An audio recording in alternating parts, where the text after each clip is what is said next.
Ms. Monaco, last week the National School Board Association wrote to President Biden asking the administration to bring the full force and weight of the feds down onto parents who are protesting various school policies at school board meetings, including the indoctrination of children with an anti-American doctrine known as critical race theory, or protesting the requirement that children as young as 2 be required to wear masks. Now, I think we can all agree that violence is not an acceptable form of political protest, and violence can never be used to achieve policy or political goals.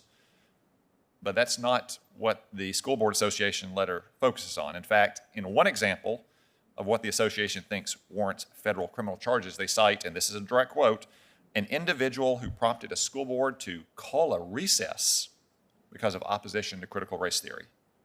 A recess.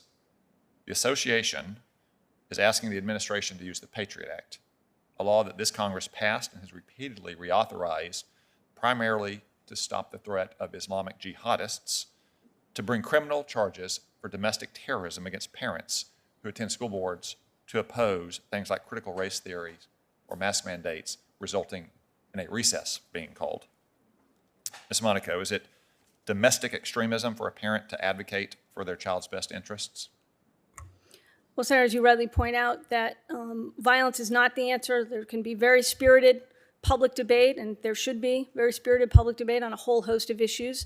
But when that tips over into violence or threats, there is a role for law enforcement. But Ms. Monaco, I'm sorry, my time is limited here, and I asked a simple yes or no question, and I have several of them that I want to ask. So I'd like a yes or no answer. Is it domestic extremism for a parent to advocate for their child's best interests? I think what you have described, no, I would not describe as domestic extremism. Is it domestic extremism for a parent to want to have a say in what their child is taught at school?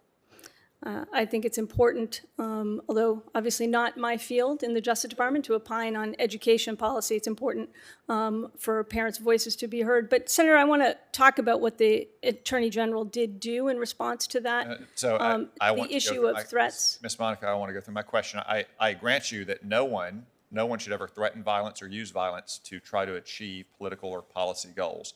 They shouldn't, for instance, follow Democratic senators into the bathroom violating state laws. No one should ever use threats of violence or violence to achieve political goals. I'm asking very simple questions here and trying to get to the bottom of what was on the Attorney General's mind or the Department's mind.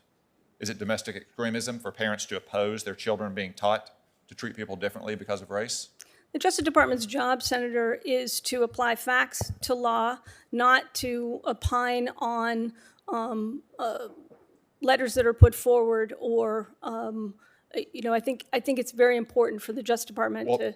Ms. Monaco, it's a fact that the School Board Association just sent this letter to President Biden, and then conveniently the Attorney General released his letter yesterday describing his series of measures to confront this grave and growing threat of parents protesting their kids being indoctrinated and the school board having to call a recess. Is there any connection between those two things?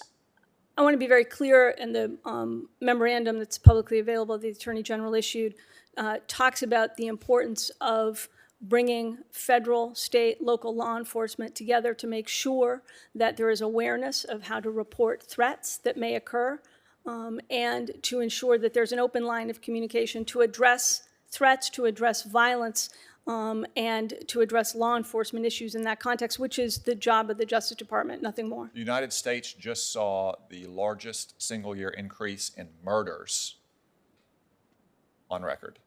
Has the Attorney General issued a memorandum describing a special series of measures that the Department of Justice should take to try to address this record increase in murders? Yes, indeed, Senator. In fact, I issued a directive to the field You did. earlier this year. As the Attorney General. It was on behalf of the Attorney General and the rest of the leadership of the Justice Department to address the alarming rise in violent crime and to lay out a strategy for violent crime reduction, which includes going after and using federal resources to target the most violent offenders, including those operating with guns, including those responsible for murders and violence in our communities. So absolutely, we take the alarming rise in violent crime exceptionally seriously. And indeed, I have heard from the many hours I have spent with law enforcement leaders across this country, how urgently they feel it is to address this rise in violent crime. And we are working every Ms. Monaco, day my to time address is that almost up. challenge.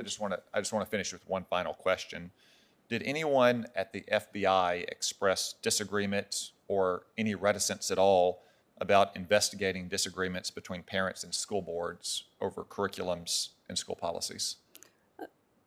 I don't understand that to have been it absolutely was not the subject of the Attorney General's memorandum, but the answer to your question is no. Nobody at the FBI expressed any reticence.